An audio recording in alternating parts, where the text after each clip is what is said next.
যেদিন স্বামী স্ত্রীকে চিনবে না, স্ত্রী স্বামীকে দেখে পালিয়ে যাবে, বন্ধু বন্ধুরে চিনবে না, পীর সাহেব মুরিদরে চিনবে না, মুরিদ পীর সাহেবরে চিনবে না, দলের কর্মী তার নেতারে চিনবে না, নেতা তার কর্মীরা চিনবে না, বন্ধু বন্ধুরে দেখে পালাবে। এই কঠিন মুহূর্তে সূর্যটা মাথার কাছে চলে আসবে, জমিনটা তামার জমিন হবে। আজকের জমিনের মতো নয়। মানুষ ঘর্মাক্ত, ক্লান্ত, শ্রান্ত মাথার মগজগুলো কানের ছিদ্র আর নাকের ছিদ্র দিয়ে বেয়ে বেয়ে পড়বে।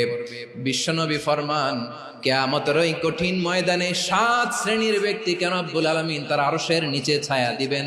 তার মধ্যে প্রথম শ্রেণীর ব্যক্তি হলো ইমামুন আদিল, যে ইনসাফের সাথে বিচার করে, যে জাস্টিস সমাজে সার্ভ করে, যে সুশাসন নিশ্চিত করে। ওই